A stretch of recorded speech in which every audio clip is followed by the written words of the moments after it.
Пожалуйста! Выслушайте меня, пожалуйста! Пожалуйста! Привет, друзья! Меня зовут Олег, и вы на канале Кино Гост. «Семейка Адамс» 1991 года «The Addams Family» – фильм режиссера Барри Зонненфельда, снятый по мотивам одноименного сериала 1960-х годов и комиксам Чарльза Адамса. «Семейка Адамс» по праву считается одной из самых лучших комедий в жанре черного юмора. В одном огромном средневековом особняке в готическом стиле, полном пыли и паутины, обитает весьма и весьма колоритное семейство. Глава семьи, Гомес Адамс, очень самоуверенный и довольно импульсивный тип, который четверть века тому назад страшно поругался со своим старшим братом Фестером, после чего тот пропал без вести. Все попытки отыскать его были безуспешными. Но вот однажды на пороге фамильного особняка появляется некто, очень похожий на Фестера. Но состоится ли триумфальное возвращение в семью блудного брата?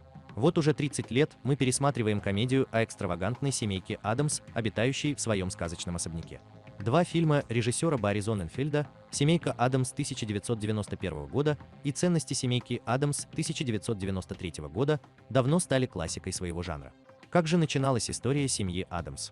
В январе 1912 года на свет появился Чарльз Адамс, автор истории про странную семейку Адамс, которую полюбили во всем мире, в том числе и в России. В детстве Чарльз Адамс проживал на улице Вязов, привет Фредди Крюгеру, в доме, построенном в стиле викторианской эпохи. Чарльз, как и его друзья, боялся таких вещей, как кладбище, призраки и прочее потустороннее. Чтобы доказать себе и всему миру свою храбрость, он частенько уходил гулять на кладбище.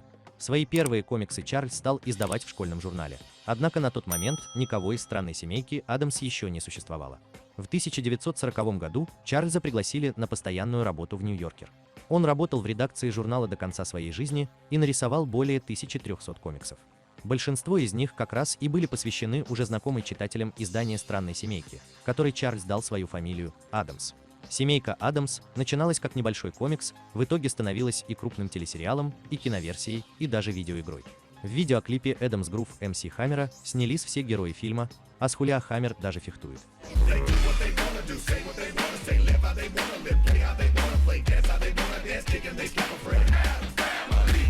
В ролях: Рауль Хулиа, Гомес Адамс, глава семьи Адамсов; Анжелика Хьюстон, Мартиша Адамс, жена Гомеса; Кристофер Ллойд, Фестер Адамс, старший брат Гомеса, Гордон Кревин; Джудит Малина, бабушка Адамс; Элизабет Уилсон, Эбигейл Кревин, доктор Грета Пендершлос; Карел Стрёйкин, дворецкий Ларч; Кристина Ричи, Уэнсди Адамс; Джимми Уоркмен, Паксли Адамс; Дэн Хеде, адвокат Тали Алфорд; Дана Айви, Маргарет Алфорд; Кристофер Харт.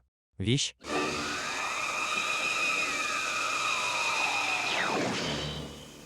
Мамушка! Особняк Адамсов не существует в реальности. Фасад был построен на заброшенной свалке в Калифорнии. Съемочную группу преследовали несчастья. Режиссер Барри Зонненфельд падал в обмороки, его заместитель слег с инфекцией. В какой-то момент у киностудии закончились деньги, а жена Зонненфельда попала в больницу для серьезной операции. Фильм «Семейка Адамс» 1991 года не стал бы настолько успешным, если бы не прекрасно подобранный актерский состав. Между героями Рауля Хулио и Анжелики Хьюстон чувствуется неподдельная страсть. Юную Кристину Ричи можно назвать самым циничным ребенком во всем кинематографе. Команда визажистов клеила веки Анжелики Хьюстон, чтобы глаза выглядели миндалевидными. В результате у Анжелики появились ежедневные головные боли, но ей было даже не прилечь, потому что она была закована в болезненный металлический корсет. Именно эта цена осиной талии Мортиши. Макияж Анжелики Хьюстон занимал не менее 3 часов. В детстве Анжелика Хьюстон росла в Ирландии, и в ее семье была книжка комиксов о семействе Адамс. Певица Шер мечтала сыграть Мартишу, но продюсер Скотт Рудин видел в этой роли только Анжелику Хьюстон. Дэнни Давито и Боб Хоскинс отказались от роли дяди Фестера. Кристофер Ллойд, который впоследствии и сыграл Фестера в фильме, и доктора Брауна в «Назад в будущее», брил голову, чтобы соответствовать образу дядюшки Фестера. Ллойд очень высокого роста, так что ему приходилось приседать на протяжении всех съемок, чтобы казаться пониже. Это также стало причиной его странной расшатанной походки. Актера Джона Франклина, который играл кузена, попросили прочитать монолог из Гамлета во время прослушивания. Когда он прочел его на фирменной тарабарщине кузена, ему сразу отдали эту роль, так как режиссер смеялся до слез.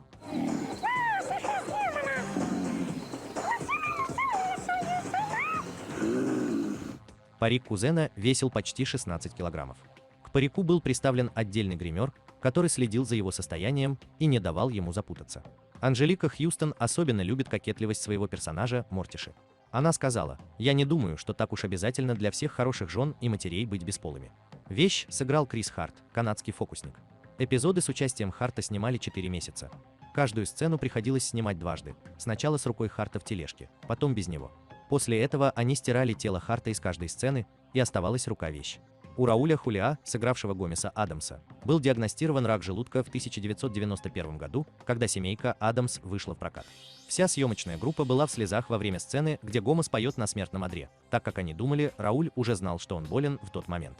Джимми Уокман, который сыграл Паксли, получил роль, придя на пробы просто за компанию со своей сестрой. Его заметил режиссер и попросил почитать текст роли Паксли. Джимми Уокман и Кристина Ричи, которая блестяще исполнила роль Уэнсди Адамс, очень весело проводили время вместе на съемочной площадке, видеоигры, скейтборд, катание на тележке для гольфа. В первоначальном варианте сценария дядю Фёстера должны были вывести на чистую воду как самозванца. Но именно Кристина Ричи уговорила режиссера изменить сюжетную линию так, чтобы он стал настоящим Фестером, потерявшим память. В 1993 году вышло продолжение кинофильма «Ценности» семейки Адамс, которое также полюбилось зрителям. Однако именно на нем и завершились качественные экранизации неповторимого комикса Чарльза Адамса о странной, но любимой всеми семейке.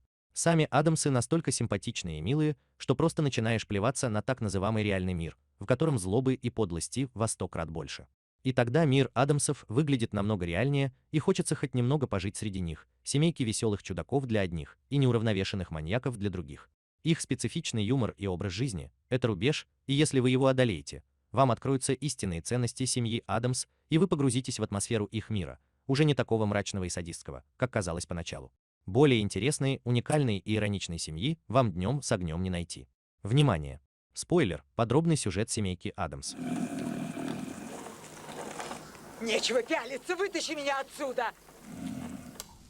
Глава семьи Адамс Гомес в исполнении Рауля Хулиа мечтает о воссоединении со своим старшим братом Фестером. Роль исполнил Кристофер Ллойд, бесследно исчезнувшим много лет назад. Один раз в год вся семья устраивает спиритический сеанс в надежде войти с ним в контакт. И однажды им отвечают. Но это не призрак. За дверью стоит сам Фестер, которого приводит доктор Пиндершлосс, ее сыграла Элизабет Уилсон. Он якобы пропал в Бермудском треугольнике и мало что помнит. Гомес счастлив возвращению блудного брата, но скоро его начинают терзать смутные сомнения, настоящий ли он. Слишком значительны провалы в памяти брата. Жена и дочь тоже подозревают, что Фестер самозванец, но не хотят огорчать Гомеса. На самом деле, доктор Пиндершлосс мошенница и занимается ростовщичеством, а Фестер, ее загримированный сын, случайным образом похожий на настоящего Фестера. Эту идею подкинул им адвокат Гомеса Тали, в исполнении Дэна Хедея, задолжавший тому крупную сумму и таким образом надеявшийся добраться до сокровищ этой могильной семейки. На балу, который Гомес устраивает в честь Фестера, собирается вся родня. Там адвокат Тали узнает, что настоящим наследником состояния является старший брат и решает выселить Адамсов из их дома. Судья, которого изрядно доставали такие соседи, не видит препятствий для выселения. На том же балу дочь Гомеса Уэнсди, роль исполнила Кристина Ричи, подслушивает разговор лже-Фестера и доктора и убеждается в том, что они родственники. Адамсы вынуждены прозябать в бедности, а новые хозяева особняка пытаются преодолеть ловушки и добраться до сокровищницы. У них ничего не выходит, и они решают выпытать секрет у Мортиши Адамс. Ее прекрасно играет Анжелика Хьюстон, попавшей в их руки. Гомес заявляется в дом, чтобы спасти жену. Фестер в последний момент становится на его сторону и помогает расправиться со своей матерью и Тали. Как выясняется, Фестер вовсе не самозванец. Он потерял память 25 лет назад и был усыновлен. Теперь он вернулся к своей настоящей семье. Отношение к жизни членов семейки Адамс – вот что завораживает в этом фильме. Наряду с превосходно переданной режиссером Барри Зонненфельдом атмосферой готического замка с привидениями и всякими ужасами. Являясь по сути инкарнацией зла, Адамсы всегда оставались добрыми людьми. И это несмотря на их любовь к ночным прогулкам по семейному кладбищу, эксперименты с динамитом и цианистым калием, танцу мамушка с настоящими ножами. Как такое возможно? Смотрите сами историю семейки Адамс. Спокойной ночи, Фестер. Покойся с миром.